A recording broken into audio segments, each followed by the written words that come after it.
By the time your mouth feels dry, your body's already running behind. That's how thirst works. Once you've got a few more years on you, the signal arrives late. Close to 1 in 4 older adults walk around underhydrated. Most feel nothing they'd call a warning sign. You can drink glass after glass of plain water and still cramp in the night, still feel foggy, because water needs a partner. Sodium, potassium, magnesium, calcium, the minerals that carry the electrical charge your muscles and your heart run on. Without them, water just passes through. The neon bottles in the pharmacy aisle would have you believe you need a lab-made packet for that. Sugar, dye, a price that adds up. 15 real foods, things most of you already have in a cupboard or growing along a fence line. No powders, no labels. One of them is the food everyone reaches for first, and it isn't actually the strongest on this list. Not even close. Wait until number 8. A kitchen staple most folks only use as a sandwich topping. The way it works surprises everyone, including the scientists. I spent over 20 years as a registered nurse. I watched dehydration send people back to the hospital, not from heat, but from skipping small things, day after day. Nothing here replaces your doctor, especially if you're managing blood pressure, kidney concerns, or daily medications. That conversation comes first. Let's start at 15, with the one everybody thinks they know. Number 15 is the one nobody skips at breakfast, the banana. And I'll be honest with you, for years I recommended it to nearly everyone, the way most nurses did. A medium banana carries around 400 milligrams of potassium, give or take. That's real, and it matters. Potassium is the mineral working inside your cells, keeping your heartbeat steady and your muscles firing the way they're built to. But here's what surprised me when I actually sat down and compared the numbers, plate by plate. A potato with the skin still on beats it. A cup of cooked spinach beats it. So does an avocado. The banana earned its reputation from decades of marketing, not from being the strongest option in the produce aisle. There's a story behind why bananas got this reputation in the first place. Back in the 1970s, tennis tournaments started handing them out courtside for a quick bite between sets. And that image, athlete, banana, cramp relief, just stuck in people's minds for the next 50 years. Sometimes a habit outlives the reason behind it. A banana also delivers a genuinely useful amount of vitamin B6, around a quarter of what most adults need in a day. That's easy to overlook when all the conversation is about potassium, but it's worth knowing. What it's genuinely good for is convenience. No prep, no cooking, and it travels in your bag without complaint. It's also naturally very low in sodium, which is a blessing if you're watching your blood pressure, but it does mean a banana alone can't replace the salt your body loses through a hard day's sweat. For folks who've had trouble with harder foods, a ripe banana mashed up is about as easy on the mouth and the stomach as fruit gets. There's a reason it's often one of the first solid foods handed back to someone recovering in a hospital bed. I still keep a bunch ripening on my counter. Old habits. My grandkids love them dipped in a little peanut butter. But it's not the champion folks think it is. There are stronger options ahead, starting with the very next one. Potassium isn't just about cramps either. It works alongside sodium to regulate fluid balance between your cells and your bloodstream, which is why low potassium and high blood pressure so often show up together in the same patient. Number 14 is the drink most people already reach for when they hear the word electrolytes, coconut water. And there's good reason for that. It's naturally carrying potassium, some magnesium, and a smaller amount of sodium, all suspended in water your body actually wants to hold on to. Research comparing it against plain water for rehydration has, more than once, found it holds up about as well as a sports drink for people who've lost fluid through moderate activity or a stomach bug. Some of that research even set coconut water side by side with plain water and a name brand sports drink after a hard bout of exercise. The coconut water held its own, and in a few of those studies it edged slightly ahead on how well people's bodies actually held on to the fluid afterward. Here's the piece most people miss though. Coconut water runs light on sodium.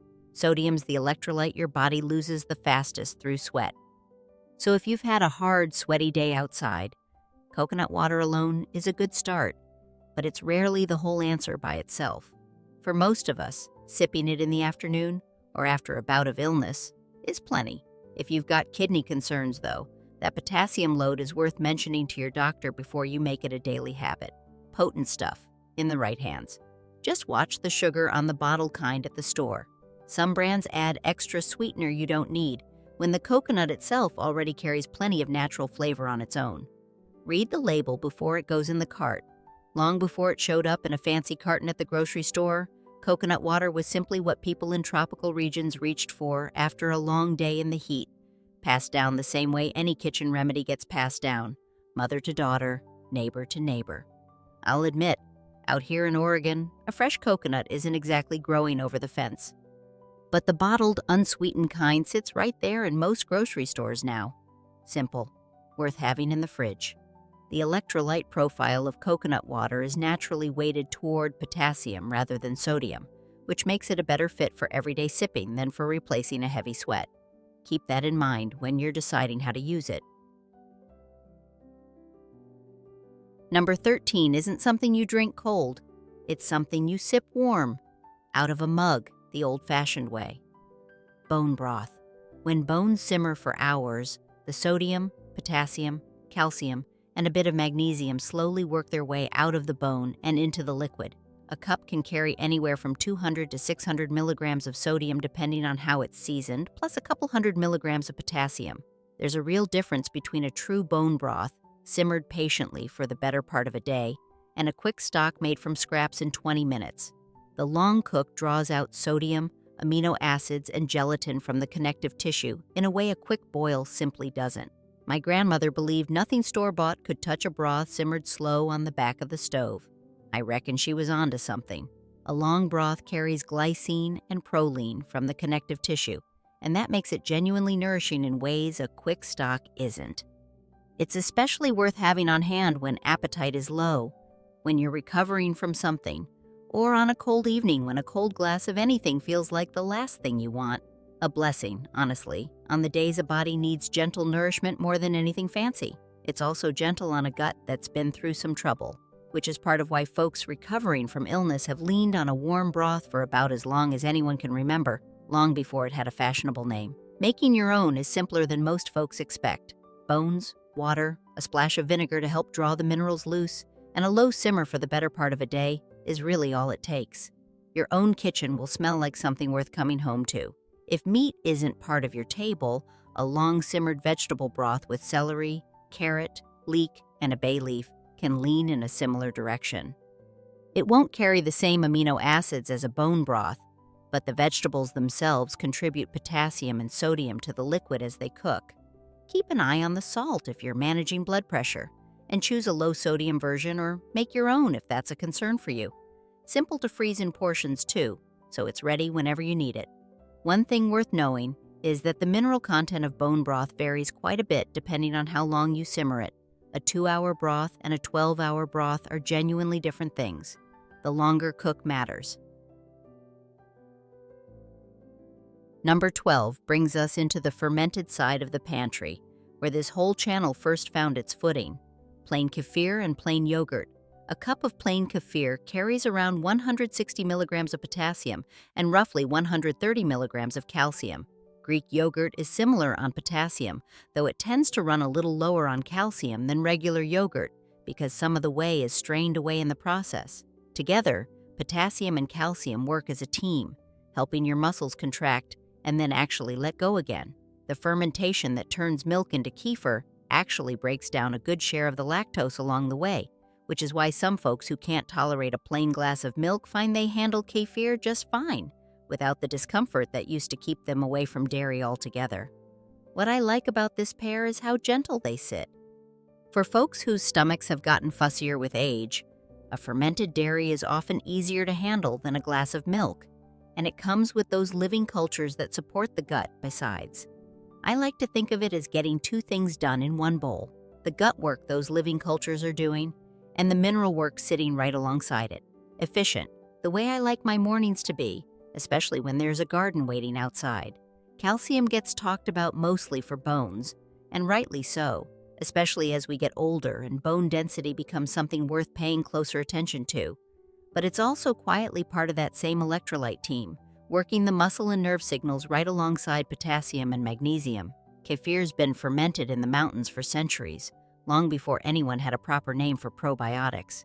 Yogurt carries a similarly long memory across the Mediterranean and beyond. Both outlasted plenty of passing trends because they simply worked, meal after meal, generation after generation. Choose the plain, unsweetened kind. The flavored tubs at the store can carry more sugar than a slice of cake, and that rather defeats the purpose. A spoonful of honey and some fruit at home does the job just fine, and you're in control of it. If dairy doesn't work for you at all, water kefir is a real option, fermented with different cultures, no milk involved, and it still delivers a modest but useful mineral contribution alongside the probiotic benefit. Number 11 is a small fruit that punches well above its size. Dates. A small handful of medjool dates, 3 to 5 of them, can hand you around 10 to 15% of a day's potassium and somewhere in that same range for magnesium. That's a remarkable amount of mineral density tucked into something that fits in your palm. Dates have been a staple in hot, dry climates for thousands of years, in part because they travel well and hold on to their nutrition without spoiling. There's a reason a food with that kind of history keeps earning its place on tables long after fancier options come and go. Dates, though, are also concentrated in natural sugar. If you're managing diabetes or watching your blood sugar closely, that's worth a conversation with your doctor about how many and how often fit into your particular plan. This isn't a food to eat by the handful without a thought. They're also carrying a good bit of fiber alongside all that natural sugar, which slows down how quickly it moves into your system. It doesn't erase the sugar concern entirely, but it does soften it some compared to something like a spoonful of table sugar. Pairing a date with a small handful of almonds or walnuts adds a bit of protein and fat to the mix, which tends to slow that sugar hit down even further and leaves you feeling steadier afterward than the date would on its own. For most folks, 2 or 3 chopped into oatmeal or stuffed with a bit of nut butter gives you the mineral benefit and the sweetness without overdoing it. Sweet, but honest about what it's asking of your body in return. There are dozens of date varieties, and the medjool is just the most familiar in American stores. Deglet Noor dates are smaller, a little drier, and tend to carry proportionally similar minerals at a fraction of the price per pound. Number 10 is about as humble as food gets. White beans. A single cup of cooked white beans carries about twice the potassium of a banana, along with a solid dose of magnesium besides. They're cheap. They store for years dry in the pantry, and they'll take on the flavor of whatever you cook them with. Black beans, kidney beans, chickpeas, they're all carrying a similar mineral profile if white beans aren't your particular favorite. The whole legume family tends to travel together on this front, so pick whichever one you actually enjoy eating. I grew up watching my family stretch a pot of beans across a whole week of meals, and I didn't think twice about it back then. These days, I understand what was actually happening in that pot, a quiet, steady supply of the very minerals we're talking about today. They're feeding the good bacteria living in your gut at the same time they're feeding you. That's the fiber doing quiet work most folks never think to credit, and it costs nothing extra to get it. They're carrying a respectable amount of protein too, which matters more as the years add up, since muscle has a way of asking for a bit more support to hold on to itself than it used to in younger years. Canned beans work in a pinch, and there's no shame in reaching for them on a busy day. Just give them a good rinse first, since a fair bit of added sodium tends to hide in that canning liquid more than you'd expect. If digestion is a concern, and beans can be, for some folks, soaking them overnight and rinsing well before cooking tends to help. Add them to a soup, a stew, or mash them plain with a little olive oil and garlic. Simple, filling, kind to a fixed grocery budget too. 1 cup of cooked white beans also covers a meaningful share of your daily iron needs, which matters more than people realize after 60, when absorption tends to slow down and fatigue starts being blamed on the wrong things. Number 9 might be the single best food on this entire list for one specific mineral: pumpkin seeds. An ounce, about a small handful, of roasted pumpkin seeds carries roughly 150 milligrams of magnesium. That's well over a third of what most adults need in a whole day, from one little handful. Magnesium is the mineral that helps a muscle actually relax again after it contracts. When it runs low, That's often behind those middle-of-the-night leg cramps that jolt so many folks awake past a certain age. I've heard that complaint more times than I can count, both at the bedside and now over the garden fence. Alongside the magnesium, pumpkin seeds are carrying a fair bit of zinc too, though that's a conversation for another video entirely. For today, it's the magnesium doing the heavy lifting that earns them this high a spot on the list. They're easy to work in. Toasted plain, tossed into a salad, stirred into oatmeal, or sprinkled over roasted vegetables. Roasted with the shell on, if you can find them that way, holds on to a bit more of the mineral than the hulled kind. If you've ever roasted your own squash or pumpkin, don't toss those seeds in the compost either. Rinsed, dried, and roasted with a little oil and salt, they're the very same mineral-rich seed you'd pay good money for at the store. I keep a jar of them roasted with a little salt right by the door. The same place some folks keep a bowl of hard candy. A small handful on the way out to the garden does more for you than that candy ever could. Magnesium also plays a quieter role in sleep. When levels run low, the nervous system has a harder time settling down at night, which is why some folks who start eating more magnesium-rich food report sleeping more steadily without changing anything else. And here we are. Number 8, the one I told you to wait for, pickle juice, or really, any well-fermented brine. A small shot of pickle juice, 2 to 3 ounces, carries a heavy dose of sodium, sometimes several hundred milligrams in one swallow, along with a fair bit of potassium. On paper, that reads like a strong electrolyte replacer. And it might be, but that's not actually the interesting part. Studies going back over a decade found people's cramps eased up in about a minute and a half after a few sips, faster than the time it would actually take those minerals to travel from your stomach into your bloodstream. Was it my grandmother or her sister who first swore by a spoonful of pickle brine for a Charlie horse? Well, no matter. Either way, it turns out she wasn't entirely wrong. Just maybe not for the reason she thought. The leading theory now points to the sour taste itself. That sharp, vinegary hit seems to trigger a reflex at the back of the throat that tells an overactive nerve signal to a cramping muscle to stand down, almost like flipping a switch, separate from the electrolytes entirely. Athletic trainers have quietly passed this trick along the sidelines for decades, long before anyone put a scientist to work explaining why it seemed to help. Sometimes folk wisdom gets to the right answer well before the research catches up to it and gives it a proper name. That sodium is still real, though, and it still counts toward your day. If you're managing high blood pressure or kidney disease, treat pickle juice the way you'd treat any salty food, in moderation, and mention it to your doctor if you're using it regularly. Once or twice a week, worked in naturally alongside a meal, is plenty for most people. This isn't something to build a daily habit around, more a tool to reach for when a cramp actually catches you. And if you're not ready to make your own ferment, simply saving the brine left over in a store-bought jar once the pickles are gone works in a pinch. No sense pouring good minerals straight down the drain. If you've made your own fermented pickles at home, and I know a fair number of you watching have, you're already sitting on a jar of this. No need to buy anything special. The actual pickle itself is a gentler, everyday way to get some of the same minerals without the concentrated shot. Homemade fermented pickles, the lacto-fermented kind, not the vinegar-brined ones from most grocery shelves, bring the added benefit of live cultures alongside the electrolytes. Look for ones that say naturally fermented or raw on the label. Number 7 is the vegetable. Most of us grew up peeling and throwing half of away without a second thought. The potato. Skin and all, a single potato, baked with the skin left on, carries a notable dose of potassium, along with around 40 milligrams of magnesium. That skin is doing real work. Peeling it off tosses a good share of the mineral content straight into the compost bin. Let a baked potato cool down before you eat it, even just to room temperature, and something interesting happens inside it.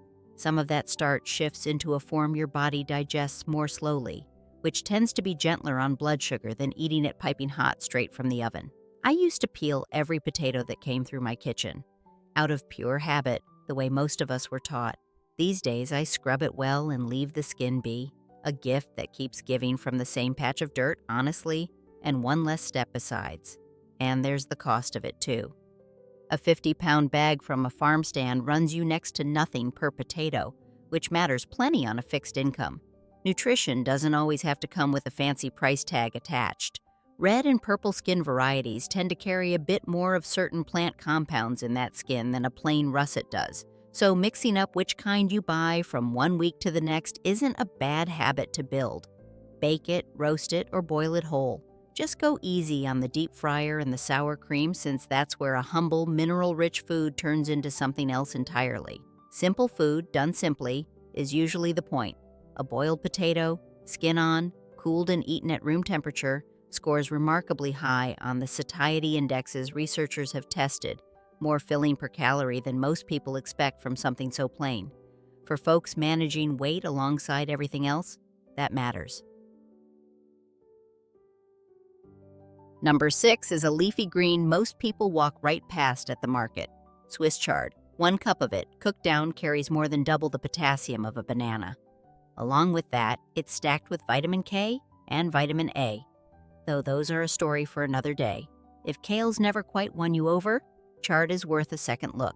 It cooks up milder, with less of that assertive, almost peppery bite kale can carry, while still bringing a similar mineral punch to the plate. It grows like it means it too. I've had the same chard plants keep producing leaves for me for months on end, right through weather that sent everything else in the bed sulking. Reliable. That's the word I'd use for it. Out here, I've had chard survive a light frost that took down half the bed around it. Stubborn. I mean that as a compliment. Not every plant earns that word from me. If you've never grown it, chard might be the easiest leafy green to start with. It forgives a late planting, forgives uneven watering, and still hands you a harvest most weeks it's in the ground.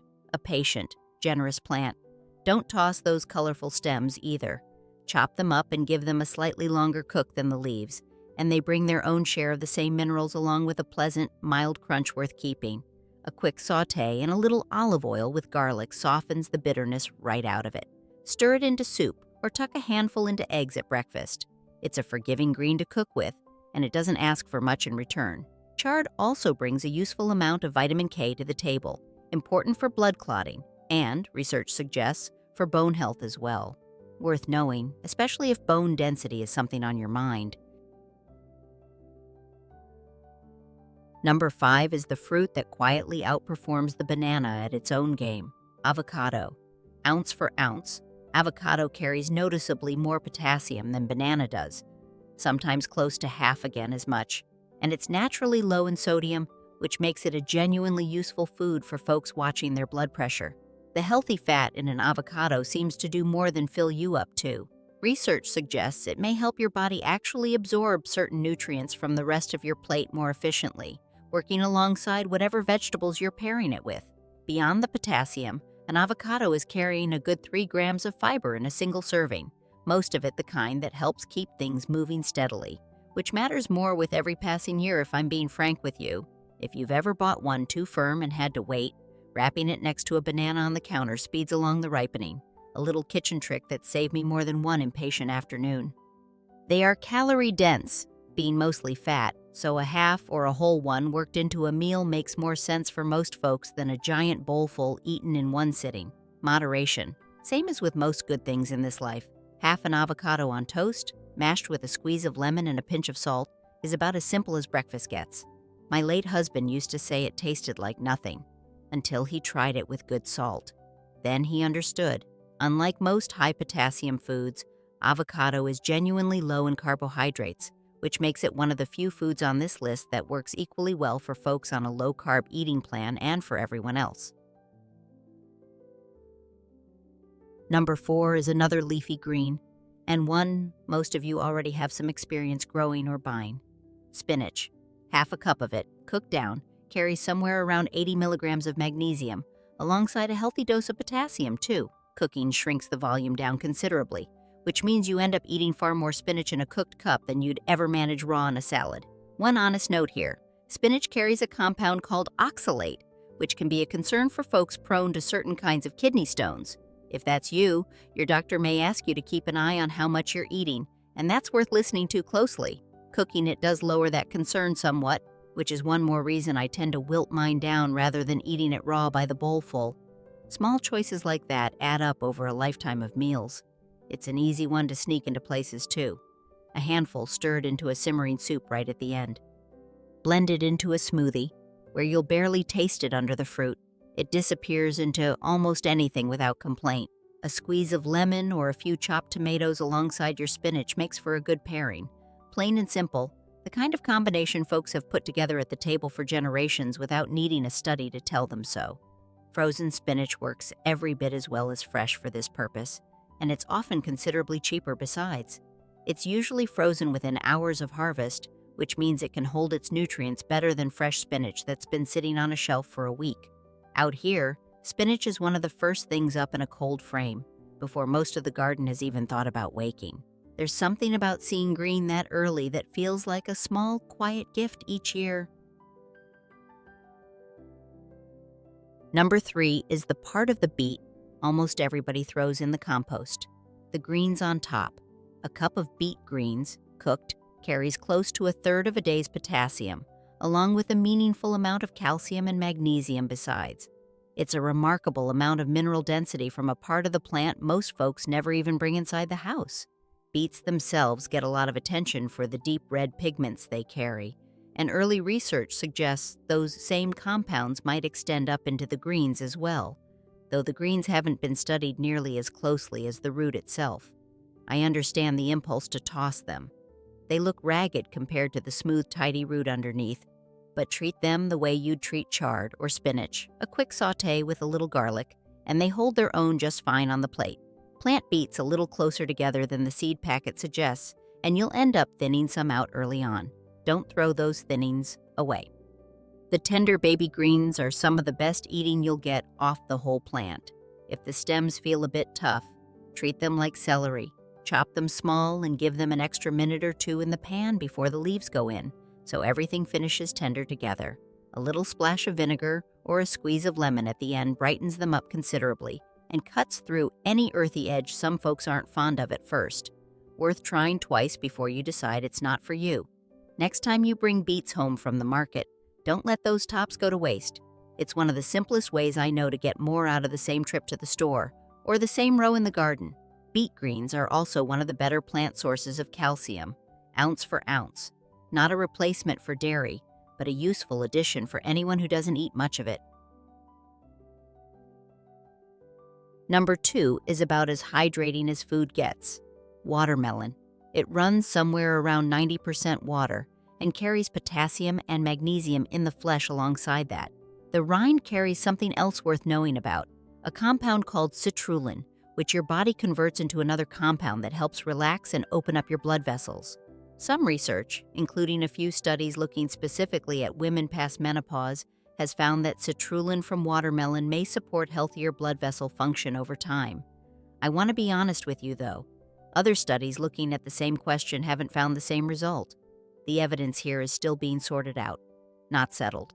The seeds are worth a second look, too, if you've ever spit them out without a thought. Dried and roasted, they're carrying a fair bit of magnesium and folate of their own, tucked away inside that black little shell. Most of that citrulline actually concentrates in the white part of the rind, not the sweet red flesh. If you've never tried it, the rind can be pickled or blended quietly into a smoothie where nobody will ever notice it's there.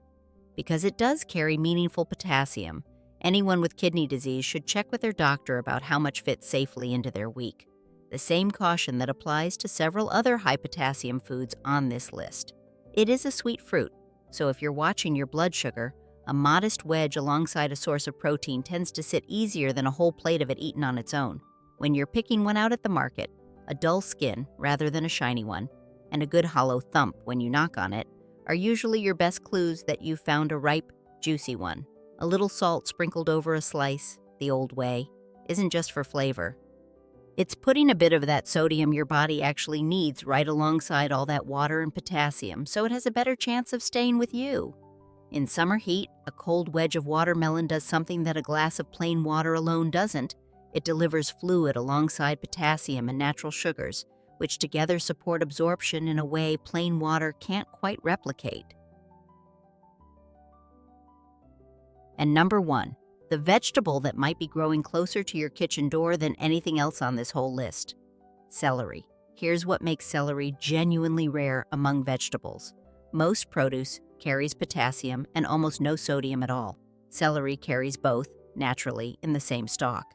Roughly 80 milligrams of sodium and around 260 milligrams of potassium per 100 grams, sitting there together, already balanced.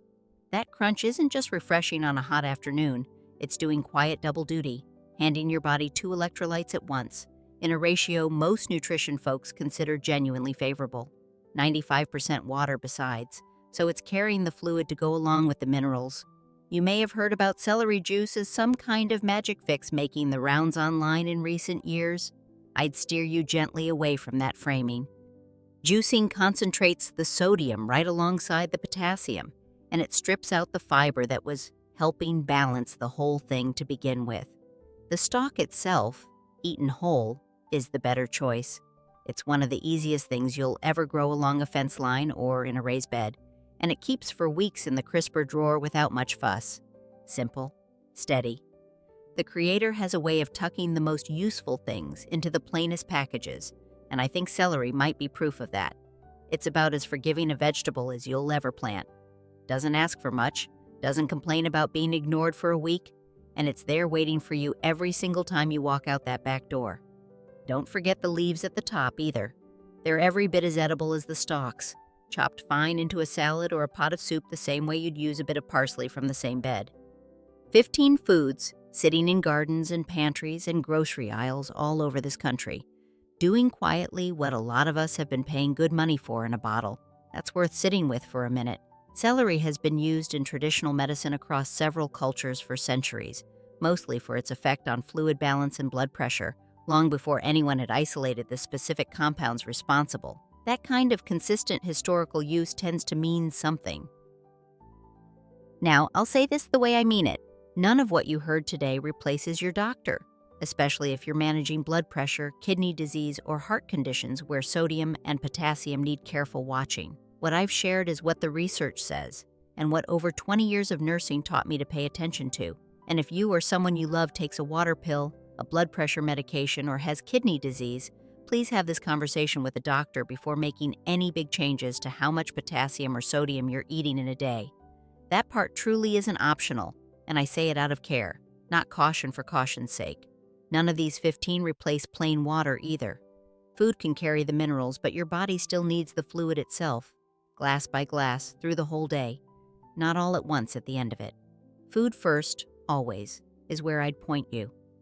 These 15 have earned a steady place in my own kitchen, not because they're trendy, but because they've quietly done their job for longer than any of us have been alive to notice. There's no single food on this list that's going to fix everything on its own, and I'd be lying if I told you otherwise. It's the whole pattern, day after day, that quietly adds up to something worth having. There's something quietly satisfying about that. The answer was in the garden and the pantry all along. It didn't need a label or a price tag. If you found even one thing here useful, I'd be grateful if you'd stick around and subscribe. I put a new video out most weeks, and it means more than you'd think to have you back here with me next time. Here's my question for you down in the comments, and I do read on every single one. Of these 15, which one is already growing or sitting somewhere in your own kitchen right now, and which one surprised you the most? Go drink some water today. Better yet, go eat something that's been quietly doing this work since long before either of us showed up. God bless you, and I'll see you next time out here in the garden.